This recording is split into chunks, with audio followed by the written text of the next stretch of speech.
नमस्कार, भारत माता की जय, वंदे मातरम। एक बार फिर से आप सभी का स्वागत है, वंदन है, अभिनंदन है आपके अपने इस प्यारे से यूट्यूब चैनल में। साथियों, आज मैं फिर से टॉप 20 क्वेश्चंस लेके आया हूँ। आप अपने आप को चेक करिएगा कि 20 में से कितने के सही आंसर आपके आते हैं। ठीक है साथियों, लेकिन उसके पहले आज का मोटिवेशनल थॉट्स देख लेते हैं। साथियों, समय ना लगाओ तय करने में कि आपको क्या करना है, वरना समय तय करेगा आपका क्या करना है। सही बात साथियों, समय ना लगाओ कि आपको क्या करना है, इसको तय करने में समय मत लगाओ, नहीं तो समय आपको बता देगा कि आपको क्या करना है। चलिए साथियों, स्टार्ट करते हैं और देखते हैं कि आज का टॉप 20 क्वेश्चंस कौन कौन सा है। ये रहा पहला क्वेश्चन साथियों, स्वेज नहर किसको मिलाती है? बड़ा ही इंपॉर्टेंट क्वेश्चन है साथियों।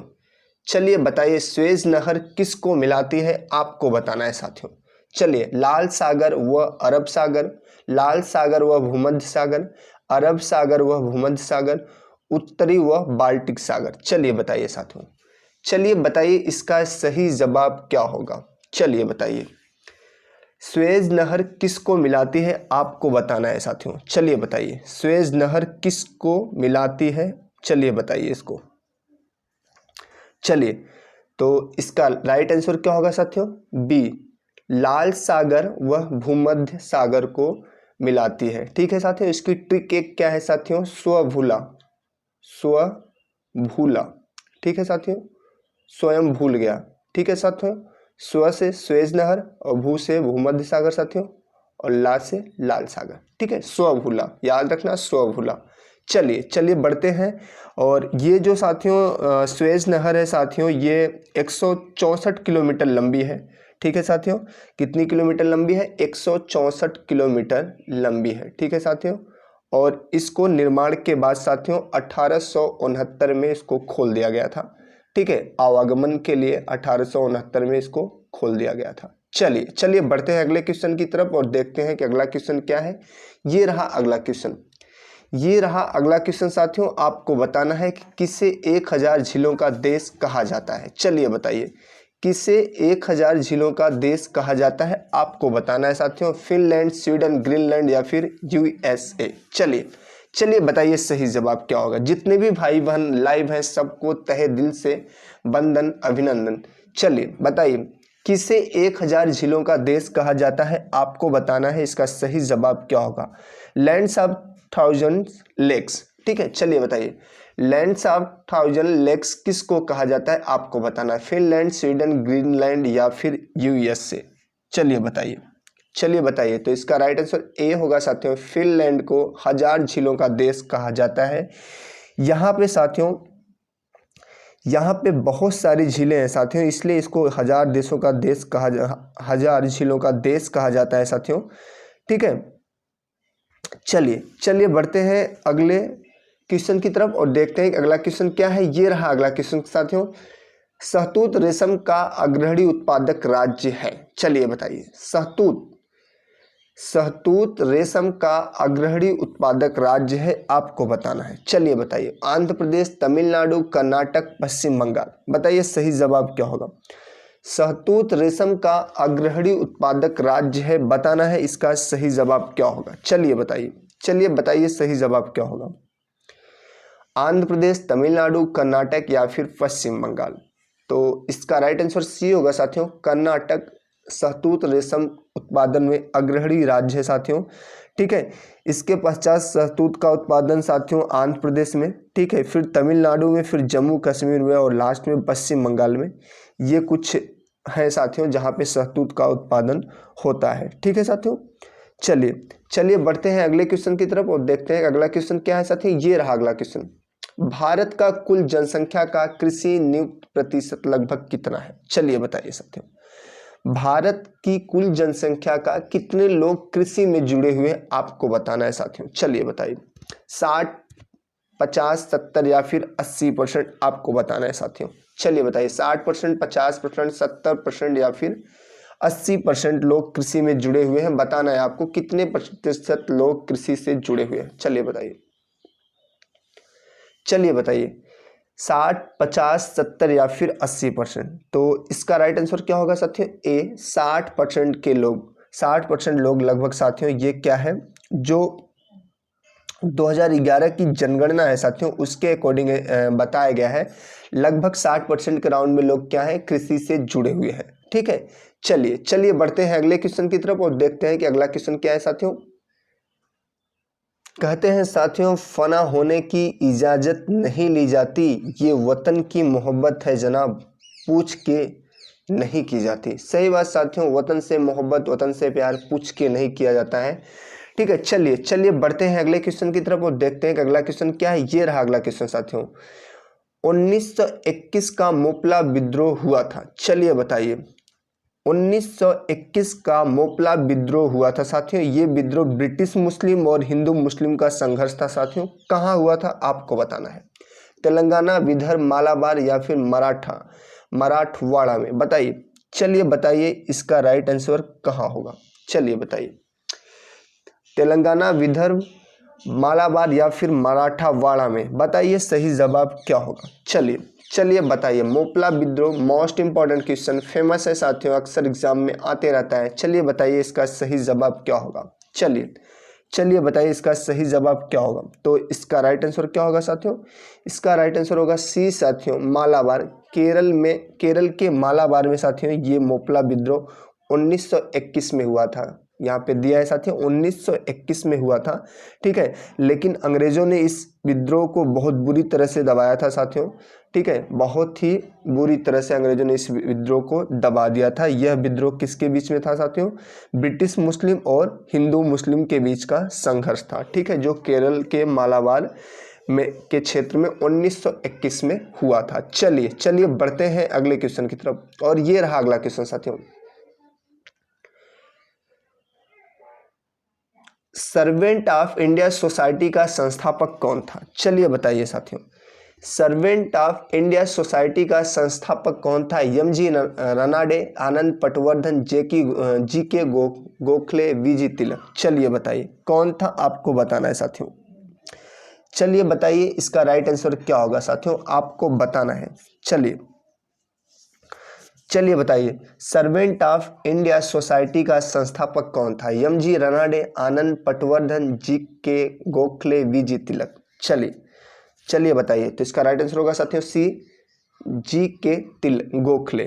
ठीक है साथियों, जी.के. गोखले, गोपाल कृष्ण गोखले साथियों, इन्होंने 1905 में साथियों क्या किया था, सर्वेंट ऑफ इंडिया सोसाइटी, ठीक है, की स्थापना की थी। ठीक है साथियों, और शुरू में इसका नाम भारत सेवक मंडल था साथियों, बाद में यही सर्वेंट ऑफ इंडिया सोसाइटी बना। चलिए बढ़ते हैं अगले क्वेश्चन की तरफ और ये रहा अगला क्वेश्चन। यूपी विधानसभा का प्रथम अध्यक्ष कौन था। चलिए बताइए, यूपी विधानसभा के प्रथम अध्यक्ष कौन थे। मदन मोहन वर्मा, पुरुषोत्तम दास टंडन, आत्माराम गोविंद खेर, नसीफ उल हसन।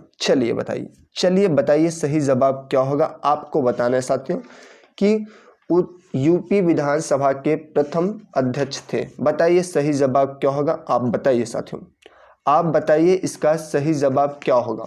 मदन मोहन वर्मा, पुरुषोत्तम दास टंडन, आत्माराम गोविंद खेर, नसीम उल हसन। बताइए सही जवाब क्या होगा। चलिए बताइए सही जवाब क्या होगा। चलिए, तो इसका राइट आंसर क्या होगा साथियों, इसका राइट आंसर होगा बी, पुरुषोत्तम दास टंडन जी थे। ये यूपी विधानसभा के प्रथम क्या थे साथियों, अध्यक्ष थे। ठीक है, जिनका पूरा नाम राजर्षि पुरुषोत्तम दास टंडन था साथियों। 31 जुलाई 1947 से लेके अगस्त 1950 तक ये यूपी विधानसभा के पहले अध्यक्ष थे। ठीक है साथियों, चलिए बढ़ते हैं अगले क्वेश्चन की तरफ और देखते हैं अगला क्वेश्चन क्या है। ये रहा अगला क्वेश्चन। उत्तर प्रदेश के किस जिले में यूरेनियम पाया जाता है। चलिए बताइए, उत्तर प्रदेश के किस जिले में यूरेनियम पाया जाता है। चलिए बताना है साथियों, इंपॉर्टेंट है। झांसी में, मिर्जापुर में, ललितपुर में या फिर हमीरपुर में। चलिए बताइए, उत्तर प्रदेश के किस जिले में यूरेनियम पाया जाता है। चलिए, जितने भी भाई बहन लाइव हैं सबका दिल से धन्यवाद, आपका प्यार ऐसे ही बना रहे। बताइए इसका सही जवाब क्या होगा। चलिए, तो इसका राइट आंसर होगा साथियों सी, ललितपुर में। उत्तर प्रदेश के ललितपुर जिले में साथियों यूरेनियम पाए जाते हैं, ठीक है। और इसका रासायनिक चिन्ह क्या है साथियों, यू, इसको रासायनिक चिन्ह बोलते हैं साथियों इसका। और इसकी परमाणु संख्या कितना है, इसकी परमाणु संख्या है साथियों 92, ठीक है, यूरेनियम की। और सबसे ज़्यादा कहाँ पाया जाता है, यूपी में ललितपुर जिले में पाया जाता है। चलिए साथियों, चलिए बढ़ते हैं अगले क्वेश्चन की तरफ और देखते हैं अगला क्वेश्चन क्या है। ये रहा अगला क्वेश्चन साथियों, निम्नलिखित में से कौन सा राज्य सरकार का कानूनी सलाहकार है। चलिए बताना है साथियों, निम्नलिखित में से कौन राज्य का कानूनी सलाहकार है। चलिए बताइए, महान न्यायवादी, महाधिवक्ता, सॉलिसिटर जनरल, नियंत्रक एवं महालेखा परीक्षक। राज्य का पूछ रहा है साथियों, ध्यान देना, राज्य सरकार का कानूनी सलाहकार कौन है, बताइए। चलिए बताइए इसका सही जवाब क्या होगा।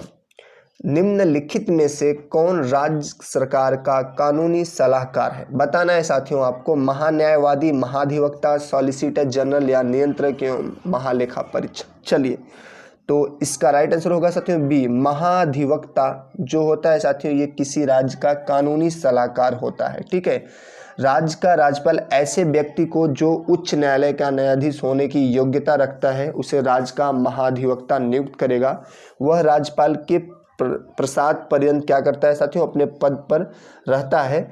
महाधिवक्ता को ऐसा पारिश्रमिक प्राप्त होगा जो क्या करेगा साथियों, जो राज्यपाल द्वारा निर्धारित किया जाता है, ठीक है साथियों। तो राज्य सरकार का कानूनी सलाहकार कौन है, महाधिवक्ता। चलिए बढ़ते हैं अगले क्वेश्चन की तरफ और देखते हैं कि अगला क्वेश्चन क्या है। जो खून अब तक न खौला वो खून नहीं पानी है, जो देश के काम ना आए वो बेकार जवानी है। सही बात साथियों, अगर देश के काम आपका युवापन नहीं आ रहा है तो फिर वो बेकार जवानी है। चलिए देखते हैं साथियों ये अगला क्वेश्चन। भारत का पहला लौह इस्पात उद्योग कहाँ स्थापित किया गया था। चलिए बताइए सही जवाब। भारत का पहला लौह इस्पात उद्योग कहाँ स्थापित किया गया था। चलिए बताइए साथियों। चलिए, अगर आप भी अपने कंधों पे स्टार देखना चाहते हैं साथियों, तो सूरज की तरह तपना तो पड़ेगा आपको। चलिए बताइए, भद्रावती, भिलाई, जमशेदपुर, बर्नपुर कहाँ किया गया था, आपको बताना है साथियों। भारत का पहला लौह इस्पात उद्योग कहाँ स्थापित किया गया था, आपको बताना है साथियों। चलिए बताइए इसका राइट आंसर क्या होगा। तो इसका राइट आंसर क्या होगा आप बताइए। इसका राइट आंसर हो जाएगा सी साथियों, जमशेदपुर में एक गांव था साथियों, साकची। क्या गांव था साथियों, साकची। और वहीं पे सबसे पहले क्या किया गया था साथियों, भारत का पहला लौह इस्पात उद्योग स्टार्ट किया गया था साथियों, ठीक है। और यहाँ लोहा इस्पात उद्योग की स्थापना की गई साथियों। और यह किसके स्टार्ट की गई थी साथियों, और यह पहला ही था, ठीक है। भारत का पहला लौह इस्पात उद्योग यहाँ पे स्थापित किया गया था, इसको याद रखिएगा, इंपॉर्टेंट है, ठीक है। कहाँ पे, जमशेदपुर में। कौन सा गांव था, साकची। चलिए बढ़ते हैं अगले क्वेश्चन की तरफ और ये रहा अगला क्वेश्चन साथियों। भिलाई इस्पात संयंत्र का निर्माण किसके सहयोग से किया गया था। चलिए बताइए साथियों, भिलाई इस्पात संयंत्र का निर्माण किसके सहयोग से किया गया था, आपको बताना है। 4 ऑप्शन हैं आपके सामने, बताइए सही जवाब क्या होगा। जर्मनी, सोवियत संघ, यूनाइटेड किंगडम, जापान। चलिए बताइए सही जवाब क्या होगा, किसके सहयोग से भिलाई इस्पात संयंत्र का निर्माण किया गया था। चलिए बताइए इसका राइट आंसर क्या होगा, आपको बताना है। इसका राइट आंसर हो जाएगा साथियों बी, सोवियत संघ, ठीक है। सोवियत संघ के मदद से, ठीक है, भारत में भिलाई इस्पात कारखाना रूसी तकनीकी एवं आर्थिक सहायता से कब साथियों, 1953 में सोवियत संघ द्वारा स्थापित की गई थी, ठीक है साथियों। भिलाई रामपुर से 21 किलोमीटर की दूर पर मुंबई कोलकाता मुख्य रेल मार्ग पर स्थित है, ठीक है साथियों। चलिए, सोवियत संघ यानी रूस की सहायता से स्टार्ट किया गया था साथियों, ठीक है। चलिए बढ़ते हैं अगले क्वेश्चन की तरफ और देखते हैं कि अगला क्वेश्चन क्या है। चलिए साथियों, बड़ा ही इंपॉर्टेंट पुस्तक का नाम आ गया है साथियों, अनाइहिलेशन ऑफ कास्ट का लेखक कौन है। चलिए बताइए, अनाइहिलेशन ऑफ कास्ट के लेखक कौन है। चलिए बताइए, ज्योतिराव फुले, ठीक है, doctor V R Ambedkar, Kanshiram, Raja Ram Mohan Roy. चलिए बताइए सही जवाब क्या होगा। अनाहिलेशन ऑफ कास्ट के लेखक कौन है? चलिए बताइए, चलिए बताइए इसके लेखक कौन है। ठीक है, तो इसका राइट आंसर होगा साथियों B, doctor B R Ambedkar इसके लेखक हैं साथियों। अनाहिलेशन ऑफ कास्ट इसके लेखक हैं साथियों, और यह पुस्तक 1936 में प्रकाशित हुई थी साथियों। कब? 1936 में इसको प्रकाशित किया गया था। चलिए चलिए बढ़ते हैं अगले क्वेश्चन की तरफ और देखते हैं अगला क्वेश्चन क्या है। ये रहा अगला क्वेश्चन। अष्टप्रधान नाम मंत्री परिषद होती थी। चलिए बताइए, अष्टप्रधान नाम मंत्री परिषद होती थी साथियों, किसके शासनकाल में होती थी? आपको बताना है। चलिए बताइए। मैं जला हुआ राख नहीं अमरदीप हूं, जो मिट गया वतन पे मैं वो शहीद हूं। चलिए साथियों, चलिए बताइए, अष्टप्रधान नाम मंत्री परिषद होती थी, किस में होती थी? गुप्त शासनकाल में, मराठा शासनकाल में, विजयनगर शासनकाल में या चोल शासनकाल में? चलिए बताइए अष्टप्रधान। चलिए, तो इसका राइट आंसर क्या होगा साथियों? बी, मराठा शासनकाल में साथियों अष्टप्रधान नाम की मंत्री परिषद होती थी। ठीक है साथियों, इसमें पेशवा, अमात्य मंत्री, वाकिया, नवीस, सचिव, सुमन, सेनापति, पंडित राव एवं न्यायाधीश शामिल होते थे। ये बहुत सारे थे साथियों। ठीक है, चलिए चलिए बढ़ते हैं अगले क्वेश्चन की तरफ और देखते हैं कि अगला क्वेश्चन क्या है। ये रहा अगला क्वेश्चन। अमेरिका का राष्ट्रपति अधिकतम कितनी बार राष्ट्रपति बन सकता है? चलिए बताइए, चलिए बताइए साथियों, अमेरिका का राष्ट्रपति अधिकतम कितनी बार राष्ट्रपति बन सकता है? आपको बताना है। 4 बार, 3 बार, 2 बार, 1 बार। चलिए चलिए बताइए, आपकी आंखों के सामने 4 ऑप्शन है साथियों, सही ऑप्शन बताइए। 4 बार, 3 बार, 2 बार या फिर 1 बार। चलिए बताइए, तो इसका राइट आंसर क्या होगा आप बताइए। इसका राइट आंसर होगा साथियों सी, 2 बार अमेरिका का राष्ट्रपति अधिकतम 2 बार राष्ट्रपति बन सकता है। ठीक है साथियों, कितनी बार? अधिकतम 2 बार अमेरिका का राष्ट्रपति बन सकता है। ठीक है, चलिए चलिए बढ़ते हैं अगले के। ये रहा अगला क्वेश्चन। गुरु गोविंद सिंह स्पोर्ट्स कॉलेज कहाँ अवस्थित है? चलिए बताइए, गुरु गोविंद सिंह स्पोर्ट्स कॉलेज कहाँ अवस्थित है? सैफई में, वाराणसी में, लखनऊ में या फिर मेरठ में? चलिए बताइए, चलिए बताइए इसका सही जवाब क्या होगा। गुरु गोविंद सिंह स्पोर्ट्स कॉलेज कहाँ अवस्थित है आपको बताना है। चलिए, जितने भी भाई बहन लाइव हैं सबको दिल से धन्यवाद। चलिए चलिए बताइए आप लोग किसका सही जवाब क्या होगा, बताइए। तो इसका राइट आंसर होगा साथियों सी, लखनऊ में है साथियों। गुरु गोविंद सिंह स्पोर्ट्स कॉलेज कहाँ पे है साथियों? लखनऊ में है। और यह उत्तर प्रदेश का प्रथम आवासीय स्पोर्ट्स कॉलेज है, मतलब हॉस्टल जिसमें है साथियों, जिसमें क्रिकेट, फुटबॉल, हॉकी, कबड्डी आदि की ट्रेनिंग दी जाती है। ठीक है साथियों, कहाँ पे है? लखनऊ में है। चलिए चलिए बढ़ते हैं अगले क्वेश्चन की तरफ और देखते हैं कि अगला क्वेश्चन क्या है। ये रहा अगला क्वेश्चन साथियों। नागरिकों के लिए एक समान सिविल संहिता किस अनुच्छेद में है? सिविल कोड कंडक्ट किस अनुच्छेद में आपको बताना है साथियों? सिविल कोड कंडक्ट बताना है साथियों आपको। ठीक है, किस अनुच्छेद में है सिविल कोड कंडक्ट? ठीक है, बताना है आपको साथियों किस अनुच्छेद में, 44, 46, 45 या फिर 48? चलिए बताइए, चलिए बताइए इसका सही जवाब क्या होगा। चलिए, तो इसका राइट आंसर होगा ए साथियों, आर्टिकल 44 में। ठीक है, संविधान के अनुच्छेद 44 के अनुसार राज्य भारत के समस्त राज्य क्षेत्र में नागरिकों के लिए एक समान सिविल संहिता लागू करने का प्रयास करेगा। ठीक है, मायूस ना हो, अपने इरादे ना बदल, तकदीर किसी वक्त बदल सकती है। सही बात साथियों, कभी मायूस मत होना, चाहे कितनी भी विपत्ति सामने आए, क्योंकि तकदीर किसी वक्त बदल सकती है, बस मेहनत करते रहना। चलिए चलिए बढ़ते हैं अगले क्वेश्चन की तरफ और ये रहा अगला क्वेश्चन साथियों। अनुच्छेद 108 के अंतर्गत लोकसभा और राज्यसभा की संयुक्त बैठक आहूत की जाती है। चलिए बताइए, जो संयुक्त बैठक आहूत की जाती है साथियों, आर्टिकल 108 के अनुसार उसका सभापति कौन होता है? अध्यक्षता कौन करता है आपको बताना है। राज्यसभा के सभापति द्वारा, लोकसभा के अध्यक्ष द्वारा, प्रधानमंत्री के द्वारा या फिर राष्ट्रपति के द्वारा। चलिए बताइए इसका सही जवाब क्या होगा। चलिए बताइए, तो इसका राइट आंसर होगा क्या साथियों, आपको बताना है। चलिए ABCD कौन सा होगा सही जवाब, आपको बताना है। चलिए तो इसका राइट आंसर होगा साथियों D, राष्ट्रपति के द्वारा साथियों, जो आर्टिकल 108 के तहत है साथियों, लोकसभा और राज्यसभा की संयुक्त बैठक, उसकी अध्यक्षता कौन करता है, राष्ट्रपति करता है साथियों। ठीक है, चलिए बढ़ते हैं अगले क्वेश्चन की तरफ। और ये रहा अगला क्वेश्चन, नारियल जूट उद्योग कहाँ केंद्रित है। चलिए बताइए, जो नारियल जूट उद्योग केंद्र है साथियों, ये कहाँ पे केंद्रित है, आपको बताना है। चलिए, केरल, महाराष्ट्र, उड़ीसा या फिर पश्चिम बंगाल। 4 ऑप्शन है, सही जवाब दीजिए। चलिए सही जवाब दीजिए आप। भारत में नारियल जूट उद्योग कहाँ केंद्रित है, आपको बताना, केरल, महाराष्ट्र, उड़ीसा या फिर पश्चिम बंगाल।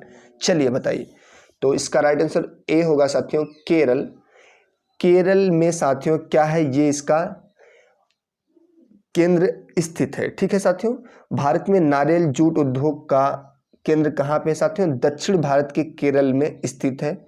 वहाँ पे नारियल वृक्ष उष्ण कटिबंधीय क्षेत्र में पाए जाते हैं साथियों। नारियल के उत्पादन में भारत का विश्व में कौन सा नंबर है, दूसरा नंबर है साथियों। कौन सा नंबर है, दूसरा। चलिए बढ़ते हैं अगले क्वेश्चन की तरफ।